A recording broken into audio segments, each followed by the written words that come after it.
J'étais disposé, je suis disposé à donner 250 000 $ par respect pour Blanche et pour sa famille et pour la paix.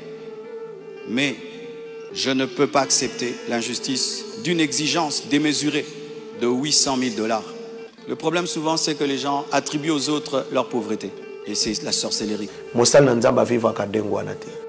Parce que ce n'est pas le temps de se taire, c'est le temps de parler.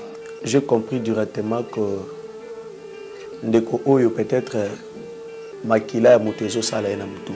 Tu marches avec quelqu'un, tu es témoin qui n'a pas fait le mal. On l'arrête. Est-ce que c'est le temps de se taire? Makila Mutu est comme il faut déranger parce que si réellement il était innocent, il n'a même pas à se défendre.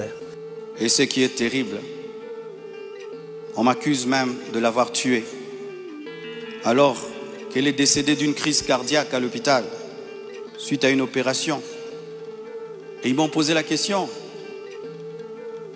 Elle est morte de quoi? Je leur ai dit. On l'a opérée. Elle n'a pas supporté l'opération. C'est peut-être que Nzambe azana posa ndeko oyo azongelande Nzambe parce que liboso nazaki ko benga pasteur Marcelo Nzamba limbisanga yimba ngai na ko benga pasteur te. Le premier de la classe il comprend, tu l'as dit sur 10. Tu te dis comment tu ne comprenais pas?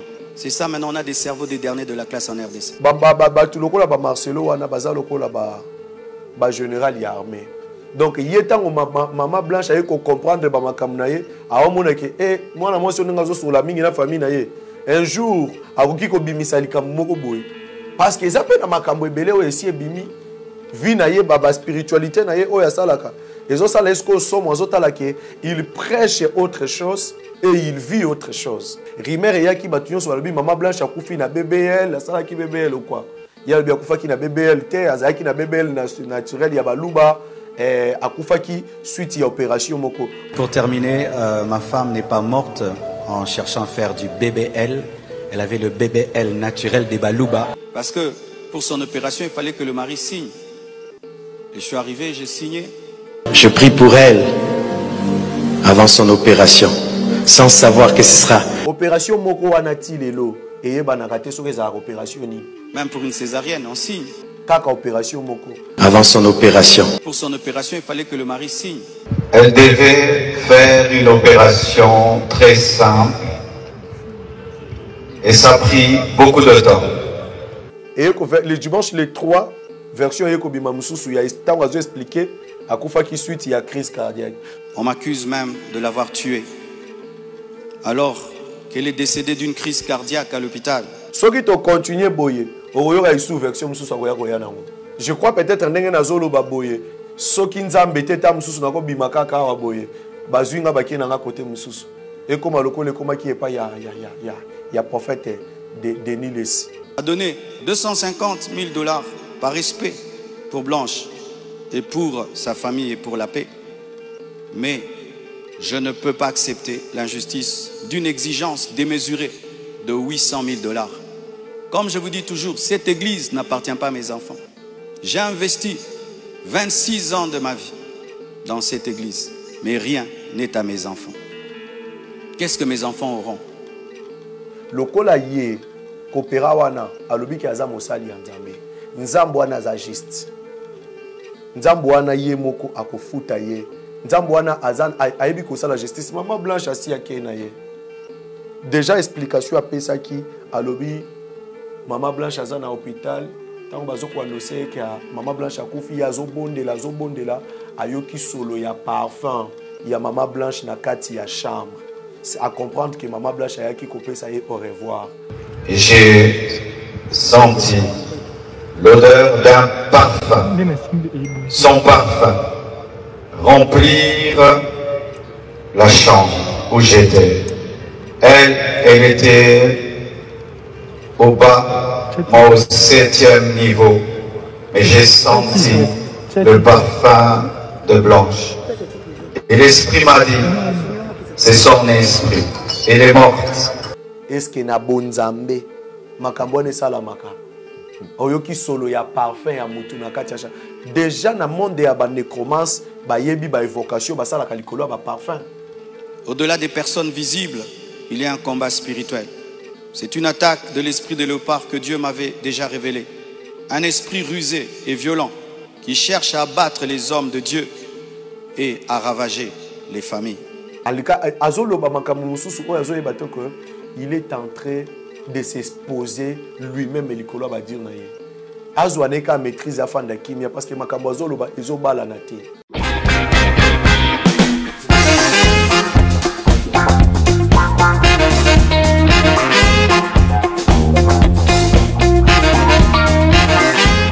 Vérité et réalité, votre magazine, très chers amis téléspectateurs, vous nous suivez sur Nouvelle Tendance Télévision, culture d'excellence.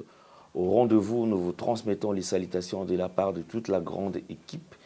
J'ai bien à la prise de vue, la réalisation signée et Jordan Panzo. C'est comme ça que nous travaillons. Alors parlons de la Fondation Ndélé au cœur de la nation ainsi que l'orphelinat Famille du Cœur Christ Rédempteur. À travers cette opération, vous êtes sensible aux cris de détresse. Vous voulez soutenir les orphelins, les veuves, les démunis. Pensez à cette structure et certainement Dieu va tous nous bénir. Donc parlons plus en images et on se retrouve tout juste après. Bien-aimés dans le Seigneur, shalom. À vous qui ont un grand cœur. Bino bao mitema nzamba pesa bino mitema malamu. Mitema kusunga. Fondation Alain Ndélé na orphelinat Christ Rédempteur bana posa na bino. Bana posa lisungi na bino. Bano baboti bakenda. Bano bazala moya kotanga te. Bato bana besoin lisungi. Bino bato wala mitema malamu. To na posa ya lisungi na bino na orphelinat Christ Rédempteur, la Katia Fondation Alain Ndélé. Kanise loko. Eza yondolo bakie, ozanzambe ya bana bitike, yo mokolo bakie, osungaka basi bakufela mibali, pona nini pasi ya boye o nzambe. Ils ont besoin de vous, de votre pain, de votre bouteille d'eau, de votre soutien. Et ça serait une bénédiction pour vous. Pour votre famille. Que Dieu vous bénisse. Merci Banakin, Bana monde entier. Merci bien-être. Sougala café, logo na mêlé logo mais logo est amabé. Il y a bien pour na panne technique mais ko sale la on ndenga mabete sale la ngo pour na mama. A célibataire to lingi bino ate so maka boma mukolo bala pourtant mzo ba produire en soute merci bien-être yango yo lukango benga ndeko nanga Alain Ndélé ye mutu ayebi esika ko fournir yo autant que tu veux $35 ezebele na kati sobo melika moko de joga bien be moroïde banini tout ça bilia lia vanda musala banini et réparer yo système ya break et réparer le fonctionnement. Fonctionnement, il y a break de break, donc il y a fonctionnement bien. Tout comme les Congolais, toujours gagné le match. Ils ont défaite, pas de technique en plein match, c'est pas bon. Ils ont là et locaux. On a évité de dire, surtout les pasteurs, ils ont mis la mela, boyawa. Bobenga pena Alain Ndélé, le numéro naé pour bobenga pour boser locaux. C'est important. Traitement poison anti-poison yango yo ne ba mususu meli yango avant kende obima o mela melango ça a des jours ata batie le loko moi cuire mon corps c'est bon oyo pe anti-poison donc soko ata izana kati et longolango Alain Ndélé mikolo som na bité mindele yango ba pese biloko ba udia po biloko yango bendeza ya solo mikolo ba tiaka poison ato la famille te ato za problème na mututé jalousie car do ba produit yango na anti-poison, oyopé anti-poison. Donc, benga Alain Ndélé, à partir naïe, aïmneni, oué aux ouangou. Nous amenons pas mon labino, mi batte lambo que comme biété, batwa comme la jalousie, oyo tozo comprendre des soutés. Bana mike bazo kufa, mikolo bazo kufa, ba otiana bana bébé ba poisson. Donc, toujours zala nanti na ondengana nga ndako, c'est bon. Que Dieu vous bénisse. De retour sur ce plateau, c'est un plaisir, mesdames et messieurs. Enfin, comme vous le savez, je pense que nous avons le plaisir de recevoir sur ce plateau un invité qui n'est plus à présenter. C'est un prophète de ministère. Prophète Daniel est notre invité. Prophète Daniel, bonjour et bienvenue. Bonjour Papa Alain, merci beaucoup. Santé Boni. Santé, ça va par la grâce du Seigneur. Allez, nous sommes dans un maison qui est né dans l'ensemble quand même. Bon, Moussa Nzambe na nzela na biso ezokende malamu tozobunda malembe na ngolu ya Nzambe. Je crois Nzambe mokwazo zo charge à Moussala na ye. OK. Merci. Alors, avec le prophète, je voudrais quand même tout l'anda image. Les images où ils allaient et tout ça là lobby. Ils allaient enfin réaction. Il y a pasteur Marcelo, révérend Marcelo, qui s'est senti peut-être dérangé et dans l'obligation, il y a qu'à briser silence naïe en ce qui concerne son mariage tout d'abord et aussi le décès de de Maman Blanche qui était sa femme. Alors les autres qui quand même a fait le moté makoloba. Je pense que dans Kolanda exposé Oyo, il n'y a que seul pasteur Marcelo qui en sait plus. Parce qu'effectivement, on peut faire une exposé, mais exposé, on a qui satisfaire parce qu'il y a certaines choses qu'on peut expliquer et il y a certaines choses qu'on ne peut pas expliquer. Mais vérité, il y a Katia Maramnyo surtout, ils allaient mon pasteur Marcelo de Moutou a décidé bongo. C'est vrai que bande comme ça, c'est pas un discours en côté, mais souvent le mais non, il traite les Congolais de moins intelligents. Azo traité les Congolais qui baza l'échec à classe, c'est-à-dire que bango banda aux classe T. Bande comme ça, mutra Suisse et nani discours exposé on a négenaé. Il nous explique la disparition. Il y a Maman Blanche Nege Zalaki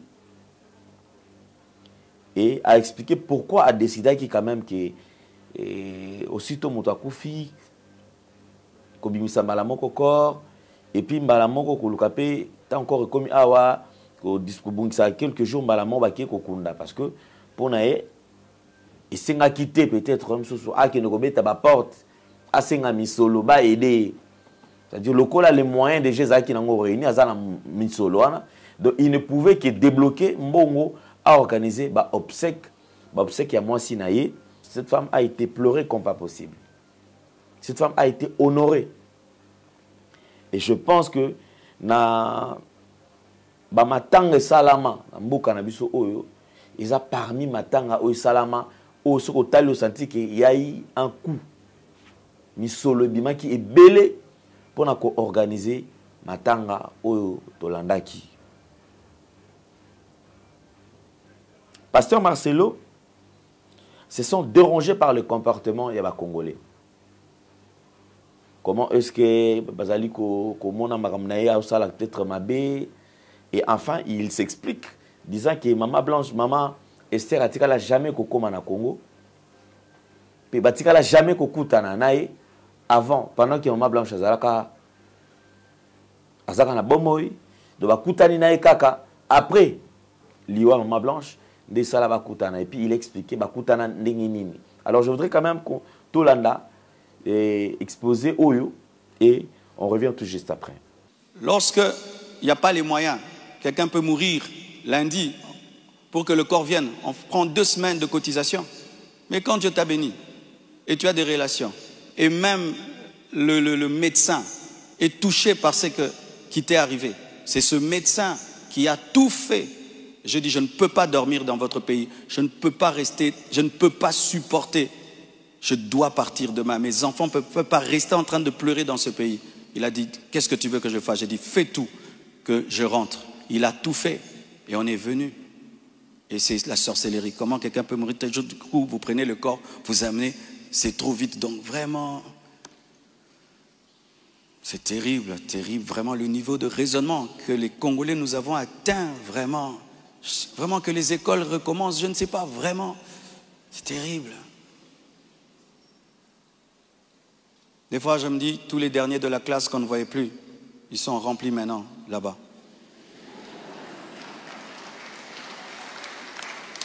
Et vous savez, le dernier de la classe, le professeur donne un cours de 2 heures du temps, et puis il a 1 sur 10. Le premier de la classe, il comprend, tu l'as 10 sur 10. Tu te dis, comment tu ne comprenais pas? C'est ça, maintenant, on a des cerveaux des derniers de la classe en RDC. Dis à ton voisin, même ce que tu es en train de comprendre, ce que le pasteur dit. Il faut vérifier, hein. Peut-être tu as un dernier de la classe à côté de toi.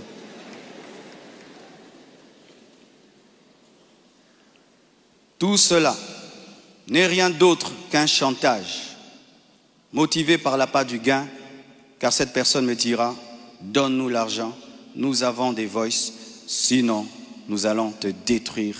Tout ça, c'est un chantage motivé par l'appât du gain.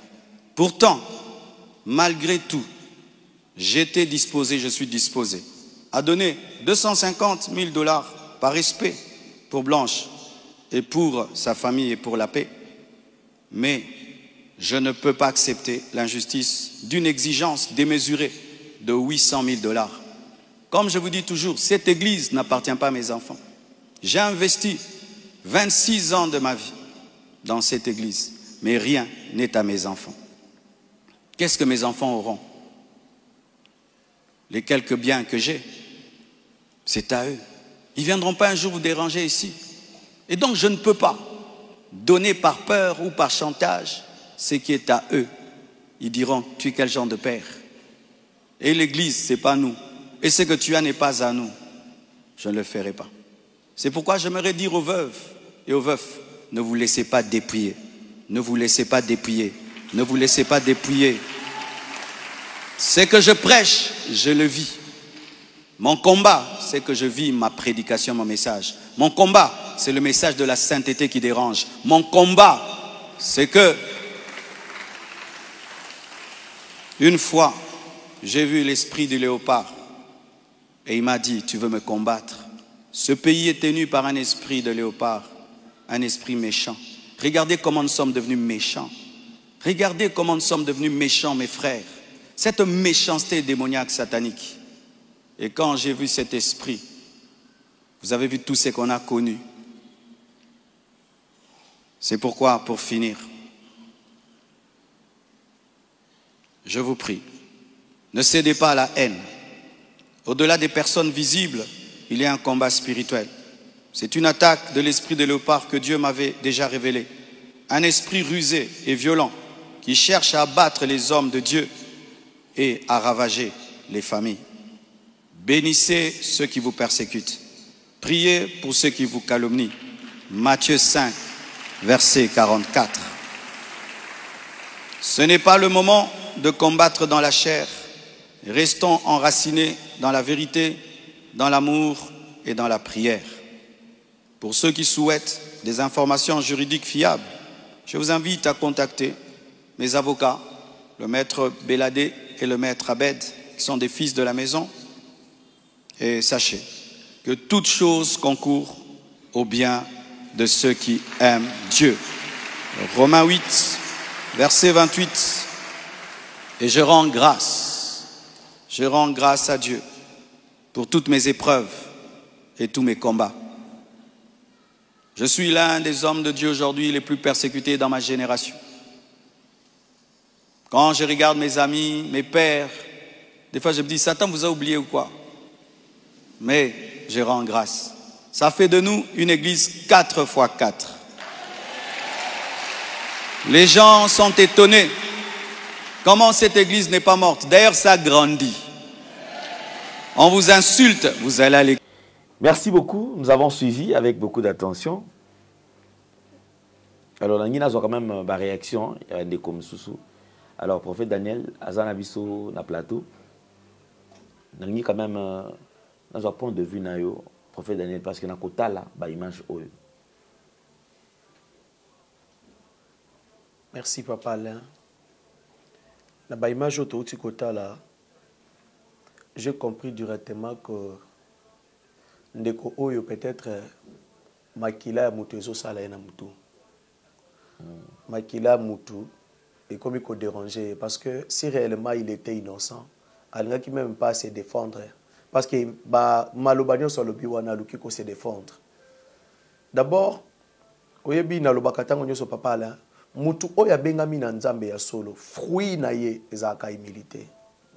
Mutu bengami na nzambe ya solo azalaka mutu ya double face.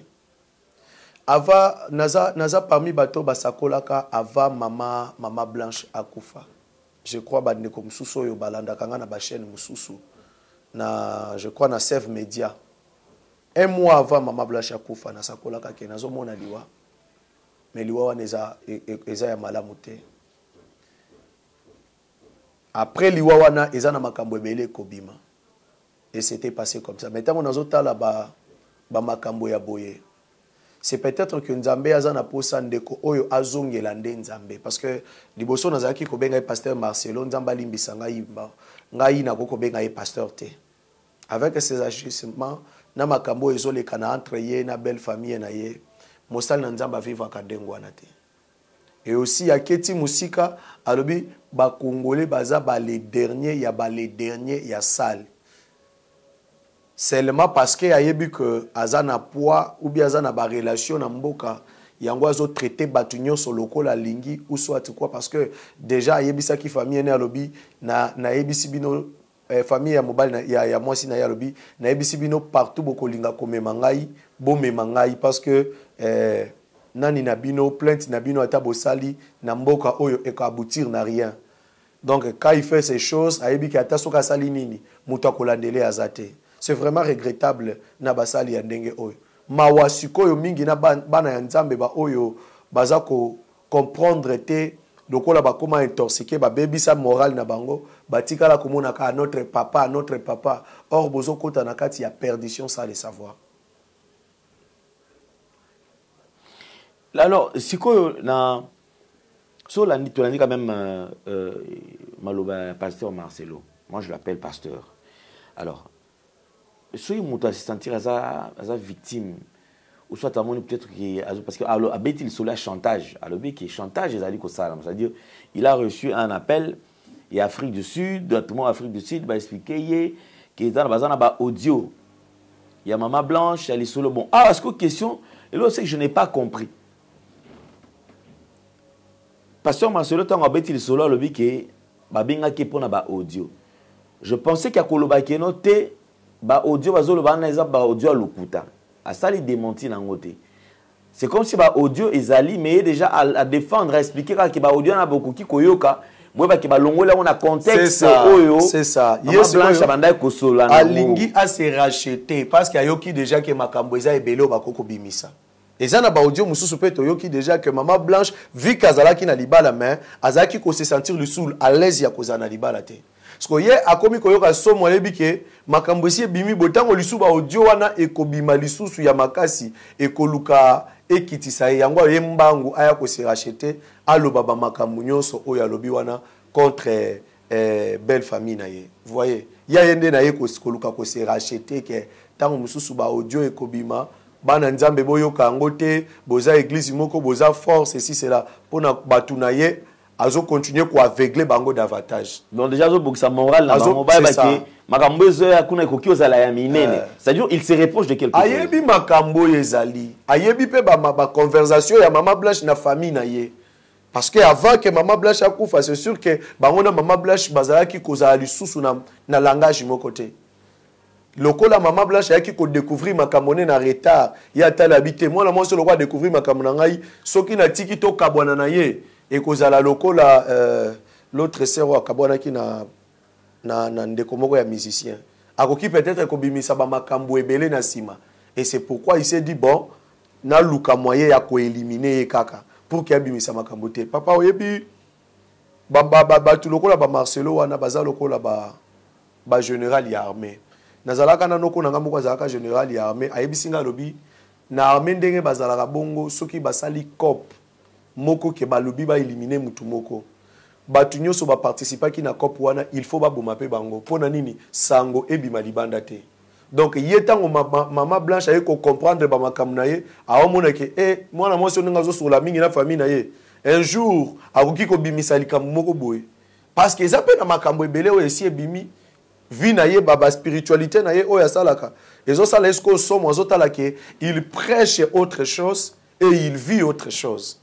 C'est pourquoi il s'est dit, bon, na luka ko se racheter. Peut-être na semaine oyo, ezana babiloko bako balancer. Tikanga na bandana no koloba liboso, na préparer moral yabana o ngana zo kwa cadre. Puisque eza elo mo etios et déranger moi batumo muke eza bah que pasteur Marcelo peut-être a réagi ça rapidement à l'attaque, hein? C'est-à-dire que peut-être en prédication en passant, mais au Penza, je crois une dizaine de minutes, il y a kolobela juste ko balaye sujet nyon surtout ezali ko en actualité, c'est-à-dire que au Italie liwa il y a moi sinae alors que maman Blanche déjà est décédée, donc il y a une année déjà, il y a depuis qu'elle nous a quitté, paix à son âme.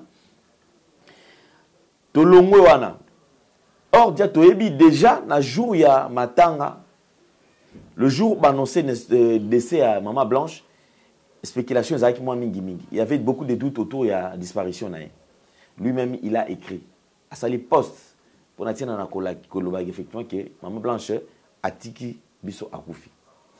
Tant qu'on a obsèque, Tomoni a zoa parole, il a expliqué quand même en quelques lignes et les derniers moments de Maman Blanche. Et ça là qui a kende na kokufa. Lelo, hier, il décide de balancer une partie. Il peut promettre qu'il y a une partie où à Koloba, les lotés à Koloba, les sous peut-être dans 6 mois, d'ici 6 mois, 8 mois, ça dépend. Est-ce que c'est comme si pasteur Marcelo a payé une partie pour attaquer côté nini pour y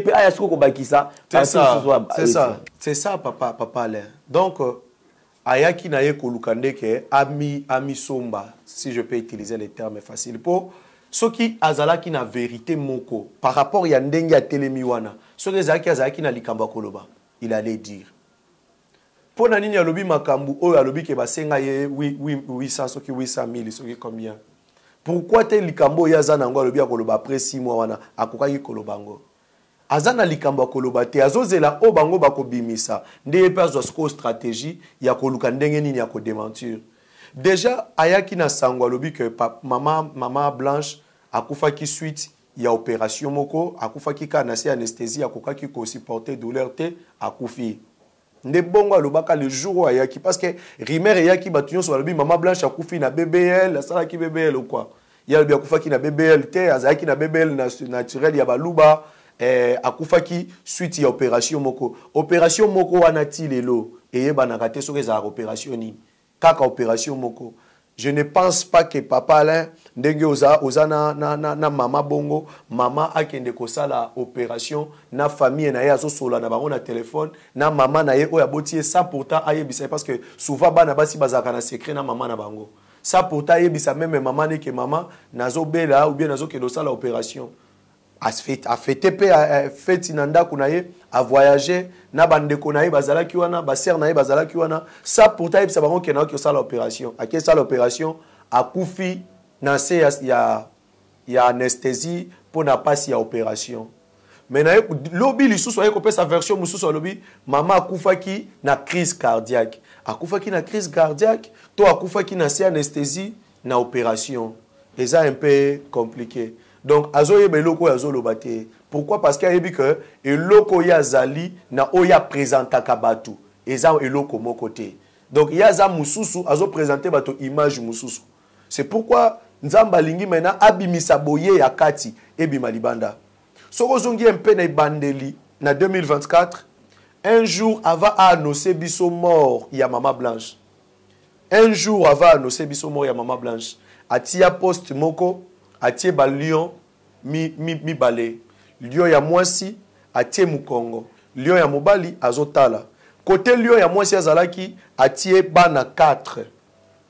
C'est sûr que yepena Maman Blanche bazalaki na bana 4 atie bana 4 pembeni ya lion ya mwasi mais lion ya mwasi atie mukongo mais na mukongo ya lion ya mwasi batie ba mpe ba mbeli batie biloko ebele na mukongo ba flèche mais likolo akomi ko envier couronne ya mutute po oyebite nini ya salaka poizo wa couronne wana pa chaque couronne eza na prix à payer. Message est ça clair. Prix à payer yango wana nde kufo ko poignarder po na couronne matali susu. Message eza polele. Même si batu na ye baza aveuglé, OK balingi tolo ba vérité te après babanda ko kanga biso na nzela, babanda ko landa biso. On va dire la vérité pour ba oya nzambe bazape na kati ya église wana ba longwa ba kende koluka nzambe nesika solo. Parce que comment est-il possible à publier yango lelo lobi mbala moko ayeko annoncer biso mort ya mwasi na ye. C'est que ça na ko ya préparé qui aligné maintenant à la qui sabino que bo envier te ndenge baso ko inviter nga partout dans le monde. Bo envier te ndenge naza célèbre, bo envier te ndenge nazali parce que eza na prix oyo nga na payaki. Pour 4 bana o bazaki pembeni ya leur mwasi wana ils ont représenté directement bana na ye 4 oyo batika babotaki na mama blanche. Au lieu ya mwasi pe atali batu te atali côté musu. Mais côté lieu ya mobali azali atali batu alati couronne na mutu. Donc couronne wana po alata yango ndenga komaki ko envier couronne à mutute eza na prix à payer. Donc prix il fallait payer yango wana. Même s'il va vouloir ya ko se défendre, eza clair message ya pesa ki biso ne bandeli. Et puis tango yaki na mama blanche ya bisi biso que mama blanche akufaki na opération.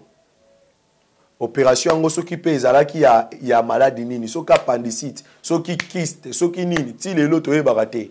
Pour batu balobaka BBL yemo balobi ezalaki BBL te ezalaki kaka opération eza ya nini même famille ya mama blanche baso ko se plaindre ba éviter opération ngo ezalaka ya nini mais le dimanche le dimanche les 3 version yeko bima mususu ya tango azo expliquer akufa ki suite ya crise cardiaque soki to continuer boye oyoka isu version mususu akoya koya nango mais déjà na koyoka na discours ya pasteur on peut comprendre que quelque part il y a même sa belle famille, babandai ko douter na liwa mwana bango. C'est ça. Parce que je les avais expliqué. Mais famille sous côté à papa, ba fandi singa le sous ba tuninga devant plus de 10 personnes. Pendant que tout nanga mwana bango akufaki na nini. Nga na bandé na expliqué bango akufaki na crise. Donc c'est-à-dire c'est comme même famille à moi si na emoko bazala qui vraiment convaincu te na liwa ya mais ce n'est pas normal parce que bazalaki na mwana na bango très bien bazo sur na téléphone makamnyo so bien nini oyo akotaki na salle d'op pour akende kokufa nini o ba opéra qui est parce que le jour oyo ba ya lobby que nani salaki opération le jour wana mama blanche azaki ko solola na mama na na téléphone mama na yazo témoigner. Donc moi je suis pas contre pasteur Marcelo na yebi epete na mona yepe na nute kaka nde na mona kay na télévision ndenge aganga kawana ye amona ka ba démon amona ka molimo wa papa Wemba. D'ailleurs il a dit ici que molimo wa papa Wemba bebi si batu nzamba révélé molimo wa papa Wemba bebi si batu mais veve ya papa Wemba ye wana na bali na nute azomi batela nana mais ye mutoyo aza mutu ya nzambe akoki ko batela ta sanctification ya inanete abatela a observer alukana no kimia na belle famille na ye. Bible lobi mariage sengeli ezala honoré na batu nyonso. Soki mariage eza honoré na batu nyonso teza mariage nzambe te. Alkokaki afanda asilisa kosolola na belle famille na ye. Ala kisa bango ba preuve oyo ezoloba ke mwana na bino tokende ki voyage ezala ki pona boye mais akufa ki tala boye. Ba kabwani na belle famille na ye dans les bons parce que na kati ya belle famille na ye akoko zo pe ba pate mususu wana. Batu musupe bakoya wana bakotikala na église babi moto penda tobala na kana ye mais aza penda mosala nzambe tala makambo elekela ki ebwe mais il est resté constant. Mais ye alingaki alakisa bango combien azo peser na mboka, combien akoki kolimwisa mutu na facilité. Je crois peut-être ndenge nazolo baboye soki nzambe te ta mususu nako bimaka ka wa boye bazwinga bakina nga côté mususu et comme lokole koma ki epa ya prophète de Nilesi. Donc, c'est bizarre. En tout cas, merci beaucoup. Alors, je pense qu'on va boucler cette parenthèse parce que Pototikala, on appelle ça mingi. S'il faudrait le l'OP, ça quand même conseil. Na famille, parce que tout le monde, tout le monde a une vidéo à famille, côté Asuka, parce que je vis une vidéo qui est devenue virale, et Tambol Bazan à cimetière, Bazali collé là. Et c'est vrai, on sent que cette famille est très choquée. La famille est vraiment en choc makasi. Apparemment, makamnyo surtout autour il y a moi na bango makamtu kembangu. C'est-à-dire moi na bango kufi sango mbangu et les qui corps et awa et vous méritez ba ke ba kundi parce que je ne pense pas que famille on ezaki na dans liloba il y a ko décider par rapport à obsèque parce que obsèque les qui organisé par pasteur na église compassion. Alors je ne pense pas que famille peneza qui na liloba ko ba que noté beaucoup ndana noté botikana noto zwana nuta ya ko digérer le côté ba pena que to perdre monte. Apparemment mamou ce pays mbangu. comme si douleur nano ya bango nano sili penza te, puisqu'il y a encore des questions. L'affaire, ceux qui 200 000 $, ceux qui côté M. Walobi 120 000 $. Alors jusque-là, nan makamona ne bimi penate. 200 000 ezalaki, bape sa famille pour vasala nango nini. Toujours comme Makamsou Walobi que non 200 000 avec une condition, ceux qui ont 200 000 ezali pour pas longola. Vous voyez, na succession. Alors il y a beaucoup quand même. Déjà, il y a à boire et à manger. Déjà, il y a beaucoup à longola qui est la succession parce que Azwa qui n'a babilo connaît Moussou a changé combo. Azwa Instagram d'ailleurs. Ezalaki Marseille Blanche Tunasi a Longoli Blanche Tunasi atiki Blanche Kandolo a zongisi kombo na ye. Donc ye moko déjà bandaki ko longola ye déjà na succession. Ngai pona conseil ya couper sa famille ba biloko bazo sala neti ko kendaka ko lela na tombe ko loba maloba na tombe. Moi je pense que ce n'est pas trop bien. Et loko bango ba ko sala batiki la nzambe. Lokola ye kopera wana alobi ki aza mosali ya nzambe. Nzambo wana za juste. Nzambo wana ye moko akofuta ye. Nzambo wana azan aibi kosala justice. Maman Blanche asi yake na ye. Ake place yo yazali, soki asalela ki nzambe na ye na fidélité, azana place ya repos. Bakoki ko tourmenter molimo na yete, ko kende kolela kuna, ko kende kosala soki nini. Ezana sens te bazo sala parce que yende ngaza bongo azalaka mutu ya nécromancie. Siko yo tango bango bazo kende kolela kuna na tombe za lokwa bazo pesa ye déjà gloire. Parce que ba nécromance basala appel des morts. Déjà explication à pesa qui à lobby Maman Blanche azana hôpital tant bazo ko annoncer que Maman Blanche akufi ya zo bondela ayoki solo ya parfum ya Maman Blanche na kati ya chambre. C'est à comprendre que Maman Blanche ayaki ko pesa ye au revoir. Est-ce que na bonzambe makambone salamaka oyoki solo ya parfum ya mutu na kati ya chambre. Déjà na monde ya ba nécromance ba yebi ba évocation ba sala kalikolo ba parfum na yebi ba to mususu na ba este kuna ba sala ba parfum ba sala kanango ba évocation lokwa ba Aisha ba bilo moko ndengwa na toyokaka pona ko évoquer ba esprit et tout ayoki parfum ya Maman Blanche. Donc présence ya Maman Blanche ezalaki na ye alika azolo ba makamu mususu o azo yeba to que il est en train de s'exposer lui-même et likolo ba dire na ye azwaneka maîtrise afanda kimia parce que makambo azolo ba ezobala na te afanda na eka kimia famille batika ko kende ko betaka ko lelaka na ko pesa ka rapport Maman Blanche azai sune loko akosala te batika Maman Blanche apema nzambe o akela likolo na se nzambo akela Maman Blanche akotelema soki eke aza inona kopera wana aza innocent eza malamu mais soki aza innocent nzambo akela Maman Blanche nzambo aboyi ke makila ya mutu esopana nzamba yebisa Kayin abi olakela mi mabe na mabele oyo emeli makila ya ndeko na yo lokola ya sopi makila nzamba yebisi Moïse alobi mutu akoboma na mbeli akokufa pe na mbeli oyo ya sali po na libota baninga o libota na yeba sali po na libota baninga un jour même pas aujourd'hui un jour nzamba kozongisela yango mais zamba wapo na bana nzambe bao bazana kati ya distraction bazo kendaka kaka kolandaka bato ndengwana oh nzamba prévenir ki yango lobi que na mikolezo ya basakoli bakoye ebele ya lokuta bakoloba maloba pona ko sepelisa bino bakosala makambu mususu koleka meme onga na salaki mais botika koluka nzambe na bisika wana bolongwa pembeni na bango nde basakoli oyo balaka kike bakoya na mikolo ya suka bakoya koloba maloba sukali balati poso ya meme mutema ya koi. Vous pouvez imaginer un serviteur de Dieu azoko annoncer mariage naye mazoloba que je sais que j'aurai des problèmes mais je m'en fous. Yo ozo s'en fouter na nani na belle famille na yo ton peuple congolais. Donc ils a vraiment ridicule les a passé parce que Maman Blanche azaka pona libota na été Maman Blanche azapona ba congolais nyoso. Effectivement ba aza mwana mwasi oyo ke ami pesi kosalela ami pesa ki kosalela nzambe et puis apola mbula eloko wana pene marka ngai apola mbula bana basi mususu atalaka na ba meshi na ngai na kota na mbula apola mbula na drapeau ya mboka azo sambela pona mboka nzambe na lingi kimi ekota na mboka tina ba accord ya kimia oyo yeko signame mabondeli na epeza na kati parce que apola mbula na kalamu awa azo lela nzambe kimia ekota na mboka na ngai Maintenant, nous tous, les peuples congolais, on a droit à Koloba. Parce que les gens qui sont en ils ont famille, ils ont droit à Koloba. Par rapport à Makambo, ils ont clarté. D'accord, merci beaucoup, prophète Daniel. Alors, je crois, comme d'habitude, nous allons prendre la deuxième partie et avec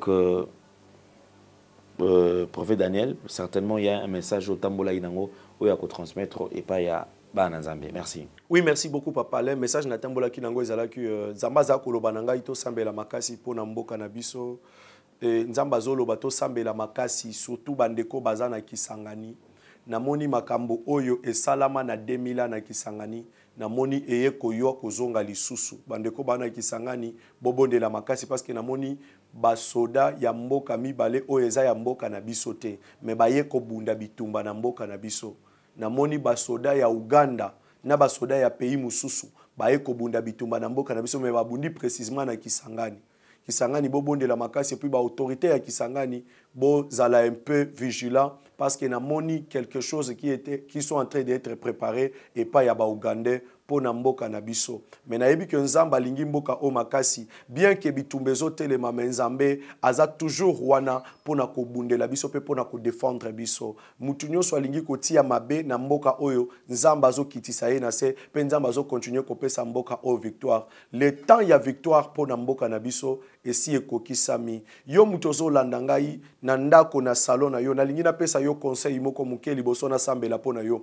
Na lingi na yebisa yo que tango o tozali eza tango mabe tozoko vivre na tango ya suka toza na l'âge de la Odyssée bilembo nyonso ya mabe esi emonani kolanda kaka basali ya nzambe te po azoloba malamu kolanda te ka mosali ya nzambe po monaka il y a beaucoup des hypocrites o balati nzoto ya mememe mutema ya koi o yesu alakaki ke bakoya baza ebele na kati ya bana na nzambe ba eza kaka o biso tozomona awa na Kinshasa te partout dans le monde baza ebele koluka ko détruire vie ya bana na nzambe kotambola na lokuta kotambola na moyibi kotambola na kindoki na kisi na misala ya malamu te po na koluka ko détruire bana ya nzambe. C'est pourquoi moi na nzambe tango nyonso partout ozali ozoyoka ngai mosali ya nzambe nyonso kolinga ko approcher zwaka tango ya kobondela. Seigneur Jésus, est-ce que c'est toi qui m'as orienté vers cette personne?